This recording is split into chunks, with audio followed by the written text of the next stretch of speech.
Nous sommes le 6 janvier 2019. Vous êtes sur RTI 1, il est 13 h. Bonjour et bienvenue. Un mois après que l'opération de lutte contre les actes d'incivilité routière dans le district d'Abidjan a été lancée, le préfet de police d'Abidjan dresse le bilan. Hier, face aux journalistes, le commissaire divisionnaire de police Dosso Siaka a annoncé de nombreux cas d'infraction et d'interpellation. L'unité de lutte contre la criminalité transnationale organisée a quant à elle interpellé des présumés orpailleurs clandestins qui exploitaient illicitement l'or à Zaranou dans le département d'Abengourou. Vous le verrez dans le reportage d'Abou Sanogo, ce sera dans une dizaine de minutes. La publication des résultats provisoires des élections générales en RDC, initialement annoncée pour ce dimanche, a été reportée à la semaine prochaine. L'élection présidentielle doit désigner le successeur de Joseph Kabila et trois principaux candidats se disputent cette succession: Emmanuel Ramazani Chadari, Martin Fayulu et Félix Tshisekedi.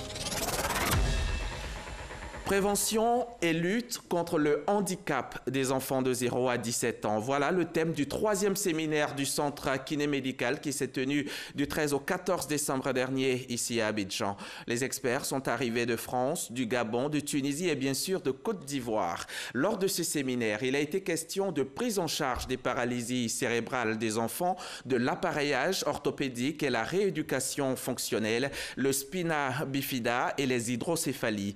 Le séminaire a enregistré plus de 200 participants composés de patients, de médecins, de partenaires et de leaders d'opinion. Les méthodes de prévention du handicap, la gestion des douleurs et des troubles circulatoires, des troubles posturaux, préparation psychologique des femmes enceintes, la consultation prénatale, la prise en charge du nourrisson, de l'enfant et de l'adolescent après le diagnostic, le traitement des déficiences et des déformations chez l'enfant de 0 à 17 ans, tout est passé à la loupe.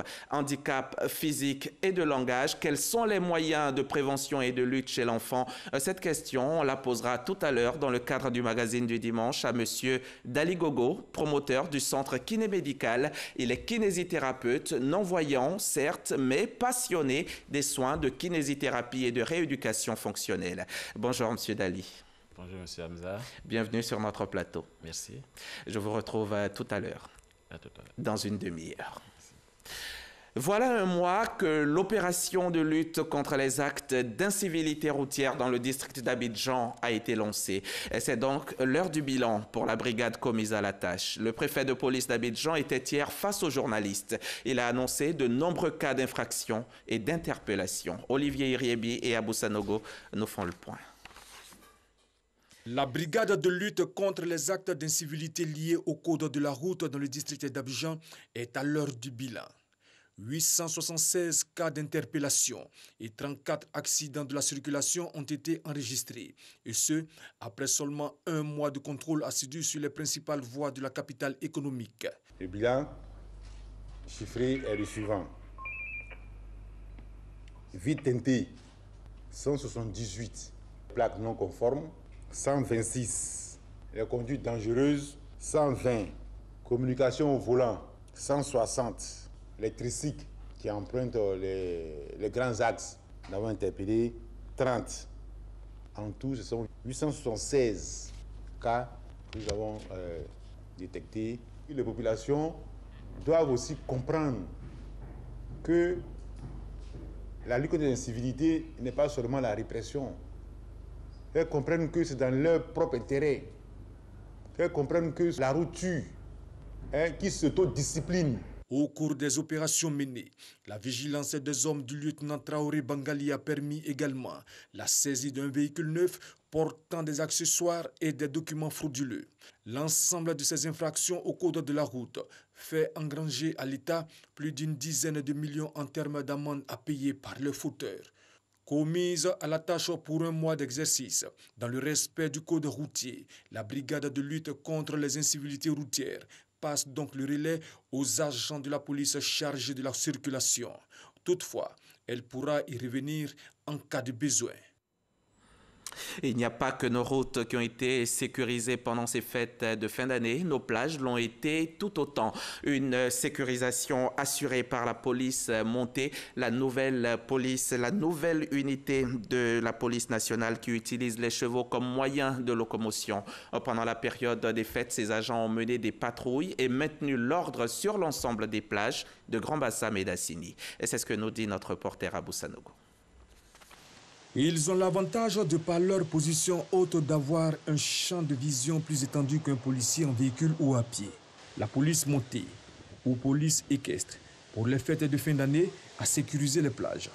Grand Bassam, dans le sable humide, le long de la plage, les fonctionnaires de police patrouillent avec des chevaux comme moyen de locomotion, guettant le moindre incident afin d'intervenir promptement. La présence de ces hommes vise à réduire considérablement les agressions, vols et autres infractions. Mettons le cap sur Assini, à quelques kilomètres de la station balnéaire du Grand Bassam. Tout ce spectacle se déroule sous la surveillance des hommes de la police montée. L'unité a été mise sur pied pour lutter contre la délinquance par des rondes, patrouilles et par des opérations ponctuelles dans les endroits inaccessibles aux véhicules. Le cheval a un côté sympathique et attirant envers la population. Patrouille à progression lente, permettant une meilleure observation du terrain.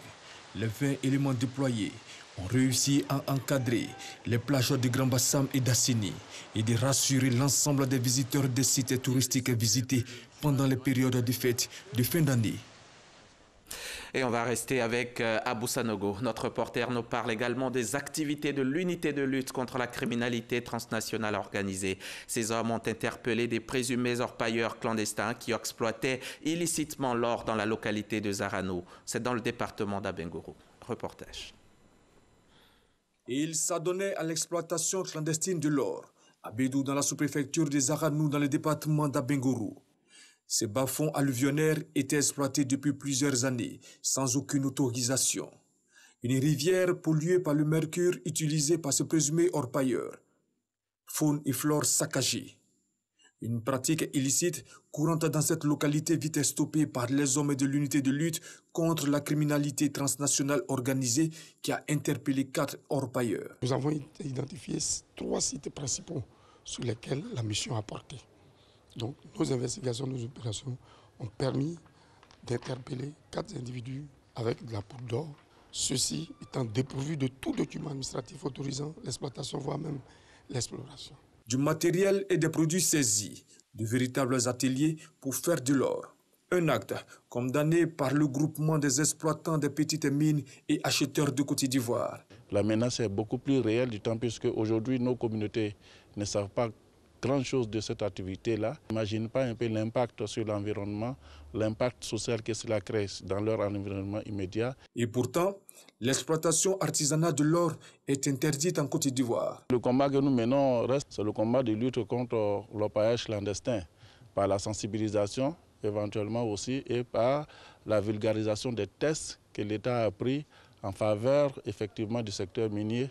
Ces 4 présumés orpailleurs seront déférés devant le parquet d'Abidjan.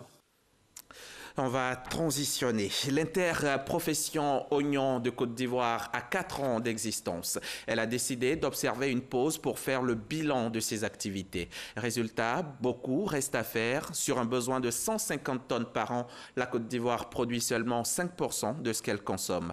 La filière veut donc se donner les moyens d'augmenter la production nationale. Kader Sogodogo, RTI Boaké.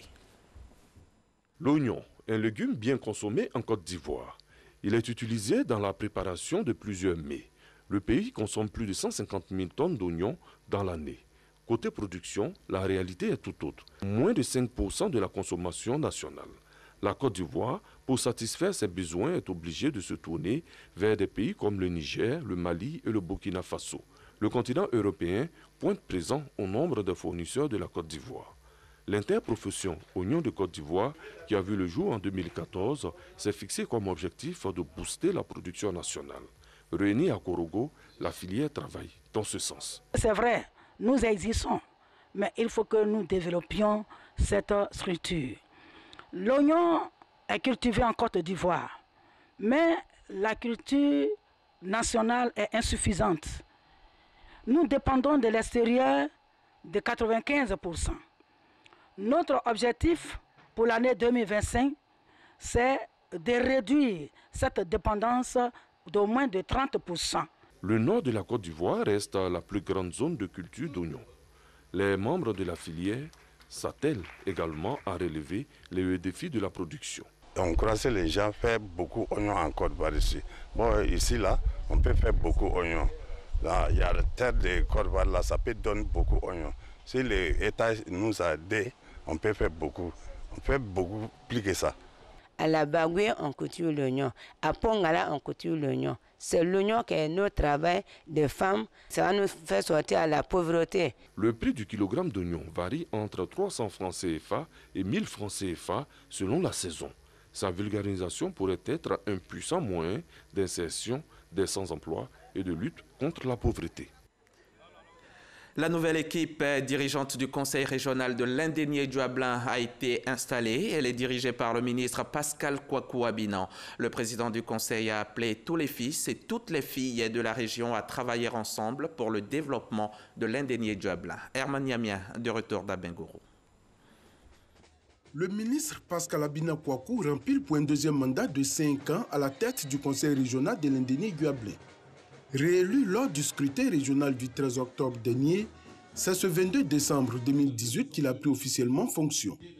Installé par le préfet des régions, Fadi Ouattara, Pascal Abinan Kwaku a promis d'accélérer les chantiers en cours. Les priorités, c'est toujours les routes, ensuite l'éducation, la santé et enfin les problèmes sociaux des femmes et des jeunes. Au niveau éducation, j'ai annoncé pendant la campagne que nous allons faire 10 nouveaux collèges de proximité. Il y en a 2 qui sont déjà en chantier, donc il restera 8 qu'on aura à faire. Élu en 2013 à la tête du Conseil régional de l'Indénié-Djuablin, Pascal Abinan Kwaku a dû quitter son poste pour incompatibilité de fonctions après sa nomination en 2016 comme ministre de la modernisation de l'administration et de l'innovation du service public. Ce verrou désormais levé, il vient donc reprendre les choses en main. À cette cérémonie de présentation du nouveau bureau du Conseil régional, il a félicité le bureau sortant pour le travail abattu, même s'il indique que tous les résultats n'ont pas été atteints.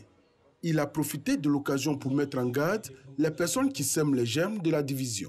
Pendant le premier mandat, 98% des villages de la région ont été électrifiés, 5 collèges de proximité et des écoles primaires ont été construits, ainsi que l'ouverture de 5 nouvelles inspections. À tout cela, il faut ajouter une dizaine d'ambulances et plusieurs centres de santé offerts aux populations. Le festival du Zanzan, c'est désormais l'affaire du Conseil régional du Gontogo. Initialement organisé par le ministère de la Culture et de la Francophonie, la rencontre culturelle annuelle qui était en décembre dernier à sa 9e édition est revenue au Conseil régional. La session s'est faite avec beaucoup d'émotion en présence des rois et chefs du Zanzan. Le témoignage de Jeanne Toubé. L'image la plus forte de l'édition 2018 du Festival du Zanzan. Le ministère de la Culture et de la Francophonie, représenté par Fousseni Dambélé, directeur de cabinet, remet au Conseil régional du Gontogo le document qui lui donne désormais la charge de l'organisation de ce rendez-vous culturel annuel majeur dans le district du Zanzan. Un vœu exprimé par les autorités traditionnelles, élues et cadres de cette région, veut aujourd'hui exaucer. Il est de notre devoir vraiment de ne pas fignoler, de faire en sorte que cela vraiment connaisse une réussite. Nous allons nous impliquer à fond. Le festival Zanzan, c'est un tiré à part régional. Donc il s'agit d'identifier des danses, de les consolider, d'avoir une mémoire, de sorte que ces danses-là ne disparaissent pas. Au-delà de toute considération politique, tout le monde doit pouvoir se retrouver pour apporter ce qu'il peut pour que ce festival-là puisse être véritablement un festival à la dimension de notre espérance. Le Festival du Zanzan est né en 2008 à l'initiative du ministère de la Culture et de la Francophonie à l'objectif de valoriser le riche patrimoine de cette zone géographique, le promouvoir et le sauvegarder. À chaque édition, comme cette année 2018, le Zanzan fait découvrir la singularité de chacune des communautés que compte ce vaste ensemble géographique et culturel à travers danse, instruments de musique, arts vestimentaires et culinaires. Le conseil régional du Gontougo, à qui revient désormais la charge d'organiser le festival du Zanzan, devra assurer son illustration et sa pérennité. Les mêmes acteurs seront toujours sollicités pour venir en appui de cette organisation. Mais nous allons faire voir autre chose parce que ce sera l'occasion pour nous de nous réunir autour de nos chefs, autour du roi, autour de toutes nos populations pour célébrer la culture. Le ministère cède le festival, mais reste en appui technique, en appui institutionnel et en appui financier pour que le festival connaisse encore un rayonnement plus grand. C'est cette assurance qu'attendaient les nouveaux propriétaires du Zanzan Festival. Si en guise de remerciement, le conseil régional du Gontougo a offert au ministre de la Culture une chaise royale, il n'en demeure pas moins que les élus et cadres de cette région mesurent leur nouvelle responsabilité. L'édition 2019 du Zanzan Festival sera donc l'indicateur de leur capacité à mobiliser autour de l'événement, mais surtout améliorer son positionnement et lui conférer une dimension internationale. Et du côté de Bongwanou, on parle de Festival international Yekangoa du Moronou, des festivités pour mettre en lumière les richesses de la région. C'était sous le parrainage de l'inspecteur général d'État, Théophile Awandoli, qui a aussi pris part à la 7e édition de la fête de l'Ignam à Ara. Le récit de Godefroy Okambawa. Une fin d'année en couleur dans le Moronou. Les populations de cette région doivent être redevables à l'art et la culture. Le Festival international Yekangoa en est une des manifestations. L'événement était à sa première édition. Il a suscité intérêt et engouement des populations à qui il a été donné de voir le riche patrimoine culturel et artistique du Moronou. L'objectif du festival, c'est de réunir les fils et les filles de la région du Moronou. Pourquoi ensemble on parle de développement, étant donné que nous sommes dans un milieu culturel, nous voulons passer par là pour hausser le nom du Moronou. Le Yekangoa Festival a choisi pour parrain Théophile Awandoli, inspecteur général d'État et fils du Moronou. Théophile Awandoli était invité à Ara par Sa Majesté Nana Tewa II, chef de la tribu Awiya. Exigence de la tradition, la fête d'Ignam ne commence véritablement qu'à l'issue de la parade du chef dans les rues de la ville. Nana Tewa II s'y est soumis. Attendu par les populations et ses hôtes à la place publique, c'est en ce lieu que la fête d'Ignam à Ara a été solennellement ouverte sous le parrainage de l'inspecteur général d'État. La fête des Ignam est en effet, au plan traditionnel, une action de grâce que les vivants rendent aux esprits, aux ancêtres, pour la protection reçue et pour les nombreuses bénédictions, notamment la générosité, la fécondité de la terre pour la paix et la cohésion sociale. Au-delà de toutes ces significations, nous retenons aussi que la fête des Ignam est et surtout un moment exceptionnel de rencontre, de fraternité, mais également de joie, de partage, de célébration de l'unité et de la solidarité d'un peuple. La fête d'Ignam est un moment important dans la tribu Awiya, dont le siège est à Ara, département de la région du Moronou. Elle marque le début d'une nouvelle année sur fond d'espoir en termes de cohésion sociale, de progrès pour tous et de développement. De la culture à la littérature, journaliste et écrivaine, Anzata Ouattara a publié de nouveaux recueils destinés aux lecteurs de tous âges. Et elle a décidé d'aller à leur rencontre où qu'ils se trouvent partout en Côte d'Ivoire. Premières étapes, Korogo et Yamoussoukro. Kader Sogodogo. Les coups de la vie en 6 tomes, l'odeur de la haine, recueil à succès. Des romans comme Altiné, Mon unique péché et Safora. Anzata Ouattara aura donc su se faire une place dans le Gotha très sélect des écrivains ivoiriens. Elle est lue à travers tout le pays. Le temps est venu donc pour cette écrivaine doublée de compétences journalistiques d'aller à la rencontre de ses lecteurs de l'intérieur du pays. C'est une manière à nous de promouvoir la lecture en organisant cette caravane chaque année à l'intérieur du pays parce que les populations d'Abidjan nous voient suffisamment. presque chaque week-end dans les librairies, dans les bibliothèques, dans les grandes surfaces. Donc nous nous sommes dit qu'il fallait venir avec le livre auprès des populations de l'intérieur du pays. Et on se rend compte que ça fonctionne. À Korogo et à Yamoussoukro, le public a répondu à l'invitation de Anzata Ouattara. Tous partagent avec elle le rêve véhiculé à travers ses écrits. Je suis une férue de lecture et j'ai lu toutes les œuvres de Anzata Ouattara. Et je conseille aux élèves, aux encadreurs, à tout le monde de lire parce que seule la lecture peut permettre l'ouverture d'esprit. À travers sa conférence, je me mettrai à lire beaucoup. Prochaine étape des villes comme Boaké, Abangourou et San Pedro. Le code reste le même, la passion de la lecture.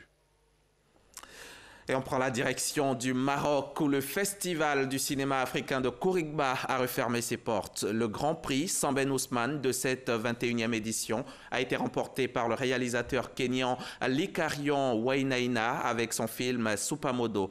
Le Festival du cinéma de Kourigba a pour objectif, je le rappelle, de valoriser le 7e art du continent africain. Le reportage au Maroc de nos envoyés spéciaux Issa Yeo et Bema Ouattara.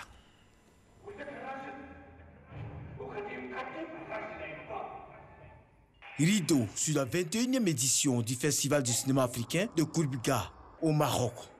Projections et critiques de films, ateliers et conférences débats ont marqué cette édition. 15 films de 14 pays étaient en compétition. Le jury fasciné par la qualité du tournage et du jeu des acteurs a octroyé le grand prix Samben Ousmane au réalisateur kényan Likarion Wainaina, absent lors de la cérémonie des récompenses avec son film Supamodo. Le cinéma est notre mémoire, le cinéma est notre rêve. Nous faisons le cinéma pour rêver et ce film incarne tout ça. Quant au prix de la réalisation Idrissa Ouedraogo et du jury Sami Farid, ils ont été remportés respectivement par le Sud-Africain Etienne Kalos avec Le Moissonneur et le Tunisien Mahmoud Ben Mahmoud avec Fatwa. Des prix sectoriels ont également été remis. Le prix du scénario est revenu au Rwandais Joël Karakezi avec La Clémence dans la jungle. La mention spéciale pour le scénario attribué au réalisateur ghanéen Peter Sedoufia avec son film Keteke. Ce film appelle à défendre les valeurs de l'islam de tolérance, d'un islam des Lumières, contre la barbarie, contre le terrorisme, dont nos pays sont victimes. Et c'est aussi un message pour les jeunes, afin qu'ils se ressaisissent, qu'ils restent vigilants. Cette 21e édition du Festival du cinéma africain de Kourigba a enregistré plus de 100 participants. Un chiffre que l'initiateur compte multiplier les prochaines éditions. On a donné une image juste de ce que l'Afrique fait aujourd'hui. Avec ce qu'il y a de bon, avec ce qu'il y a de moins bon, c'est la vérité de l'Afrique. Ça a toujours été d'ailleurs la philosophie de ce festival. Nous présentons l'Afrique telle qu'elle est et telle qu'elle apparaît dans ses productions. À ce niveau-là, c'était un bon succès. Ce rêve de coproduction, pour moi, c'est le rêve que je fais pour l'année prochaine. Que le festival grandisse, que nos ateliers soient plus profonds et plus nombreux. Si en levée des rideaux du festival, un hommage a été rendu à la comédienne burkinabé Maïmouna Ndiaye lors de la cérémonie de clôture. C'est le comédien marocain Mohamed Kouyi qui a eu tous les honneurs pour magnifier l'ensemble de sa carrière cinématographique. On est dimanche, on parle religion dans cette édition. 188 chrétiens ivoiriens ont pu effectuer le chemin de croix dans les rues de Jérusalem. Ils ont célébré les fêtes de fin d'année et visité plusieurs sites retraçant les faits marquants du ministère public de Jésus-Christ en Israël. Ces moments, ils ont pu les vivre grâce au gouvernement à travers la Direction générale des cultes qui leur a gracieusement offert ce pèlerinage. Victorine Yaoyoboué fait partie des privilégiés. Son reportage. Après Capharnaüm et le lac Tibériade, les pèlerins ivoiriens se sont rendus à Cana, toujours en Galilée, pour revisiter le premier miracle de Jésus. C'est ici que le Christ va changer l'eau en vin aux célèbres noces de Cana. À Jérusalem, cette fois dans la province de la Judée, les fidèles chrétiens ont parcouru le chemin de croix que Jésus a enduré jusqu'à Golgotha, où il a été crucifié. De Golgotha, les pèlerins se sont rendus au tombeau où le corps du Christ a reposé jusqu'à sa résurrection.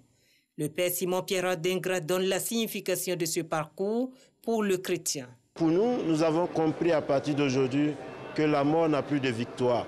Et tout ce qui est comme mort dans la vie du chrétien ne doit plus avoir de victoire.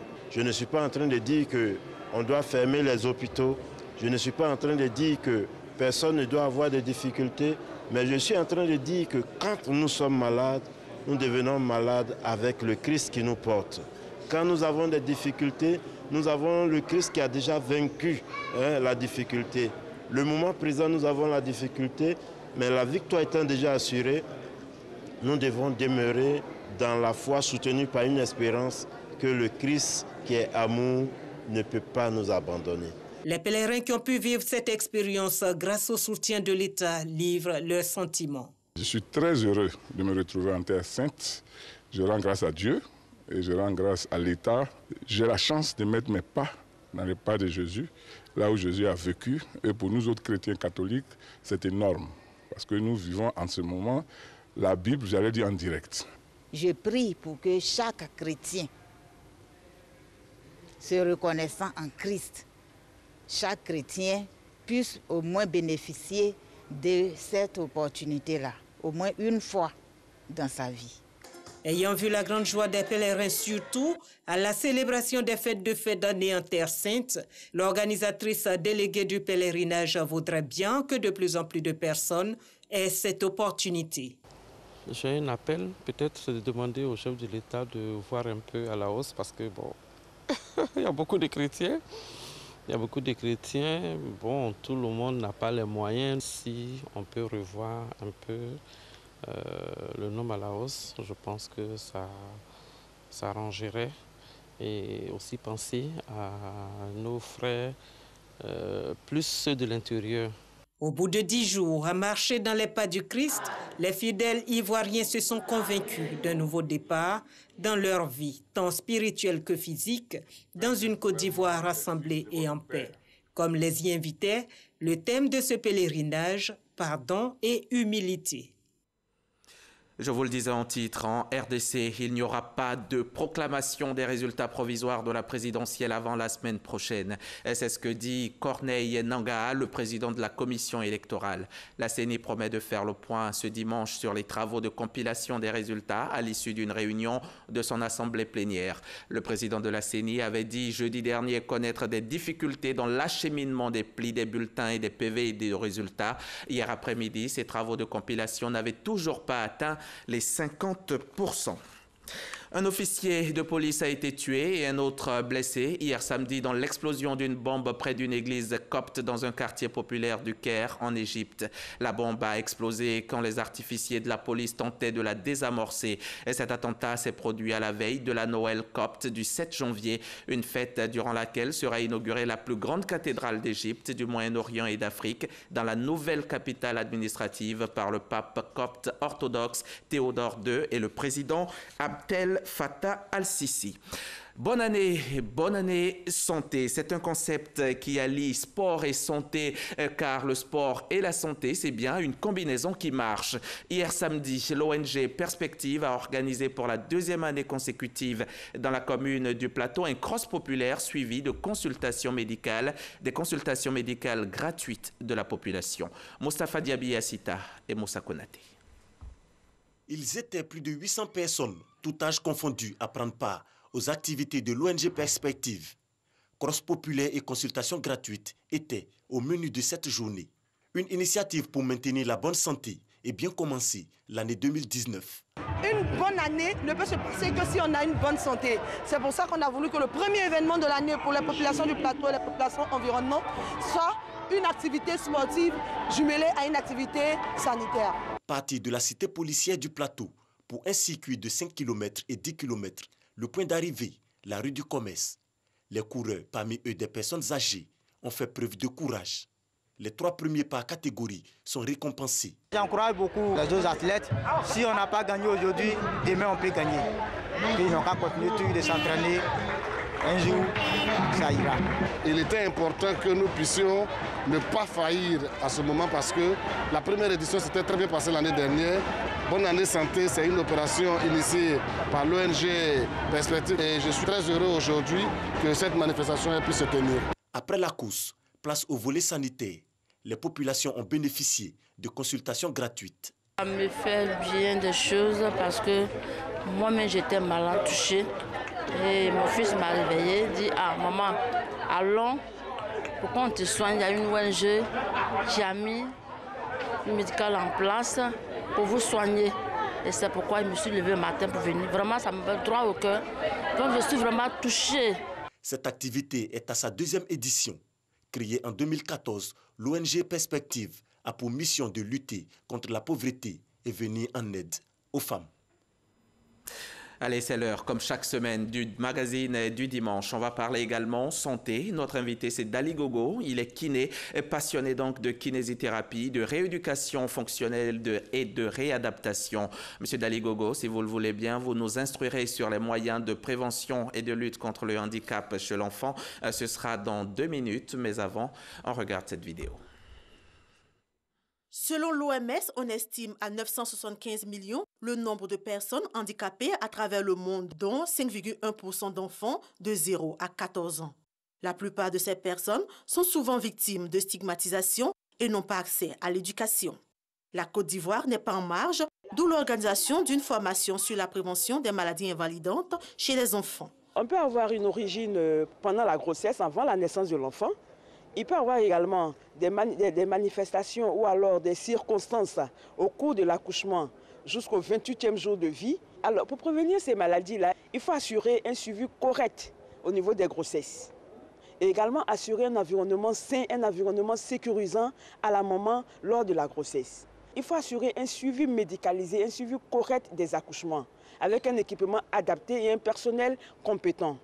Ensuite, les causes postnatales, ça va consister à prévenir toutes les maladies qui peuvent entraîner un handicap chez l'enfant. Sur le thème « Prévention et lutte contre les handicaps chez les enfants de 0 à 17 ans », cette conférence est une occasion de sensibiliser sur la nécessité du suivi des grossesses afin d'éviter certaines maladies qui trouvent leur origine pendant la grossesse ou lors de l'accouchement. Ce séminaire est une initiative du Centre kinémédical qui s'est donné comme mission la rééducation fonctionnelle et la kinésithérapie pour les personnes atteintes de handicap physique.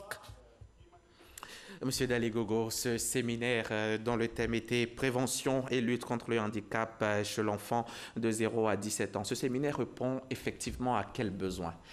Quel est l'intérêt même de ce thème? Merci, Monsieur Hamza. Il faut dire que c'est un séminaire dont le thème est évocateur, puisque dans nos sociétés aujourd'hui ici, l'enfant occupe une place prépondérante. Et cet enfant-là, il faut le garder en très bonne santé. Et malheureusement, nous constatons que ce n'est pas souvent le cas. Des enfants naissent et ils mènent une vie postnatale extrêmement difficile parce qu'ils sont porteurs d'handicap. Les mamans, les parents, en général, les familles, souvent les cachent. Et c'est un drame qui se joue de façon silencieuse. Et nous, ça nous a interpellés. C'est pour cela que nous avons mis tous les moyens pour organiser ce séminaire le 13 et le 14 décembre dernier. Et quels étaient les acteurs? Quelle était la cible aussi? La cible, naturellement, je viens les enfants, les parents. C'était surtout les enfants. C'était surtout les enfants et même les futures mamans qui sont porteuses d'une grossesse qui évolue naturellement vers l'accouchement.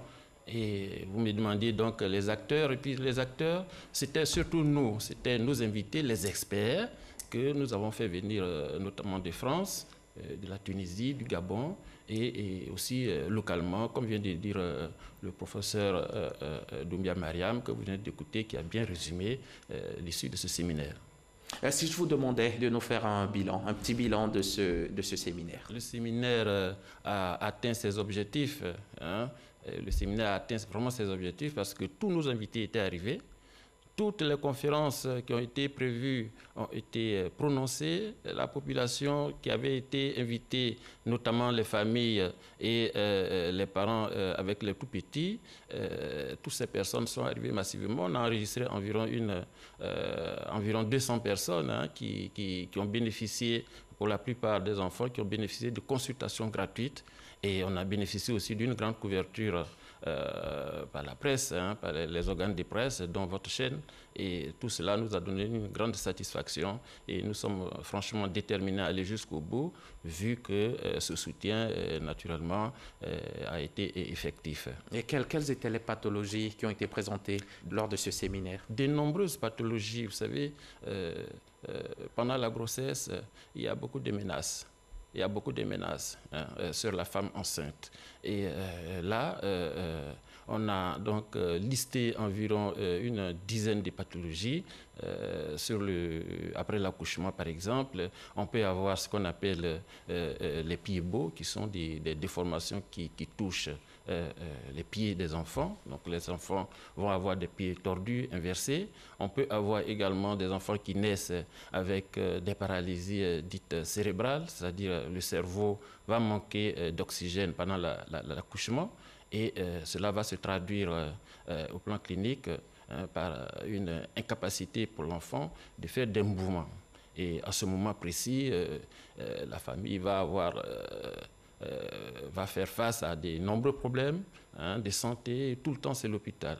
Il y a aussi ce qu'on appelle les hydrocéphalies. Ce sont des enfants qui vont naître avec de grosses têtes. Alors, cette situation est due à une forte accumulation de l'eau dans la tête de l'enfant, que les canaux qui sont destinés à irriguer le corps n'arrivent plus à dégager.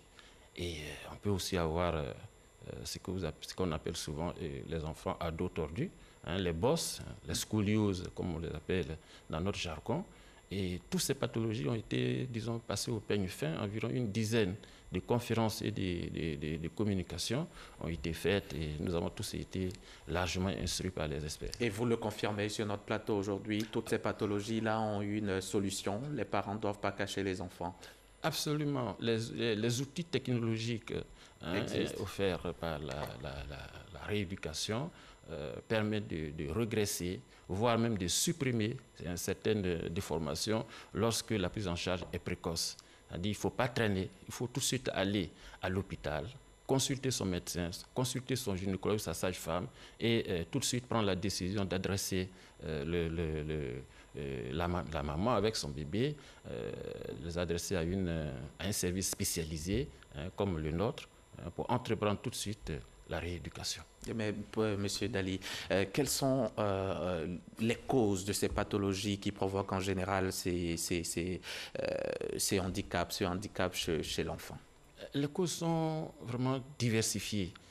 Il y a des causes qui sont des causes, disons, d'origine inconnue, qu'on va constater par exemple lors d'un bilan prénatal, c'est-à-dire avant l'accouchement, avec les différents examens comme l'échographie. On va constater par exemple que le pied de l'enfant, même étant déjà dans la grossesse, enfin dans le ventre de la mère, eh bien on va avoir un pied tordu.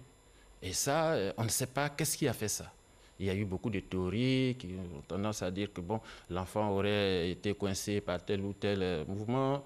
Bon, ça, on ne sait pas exactement ce qui provoque ça. Il y a des causes connues.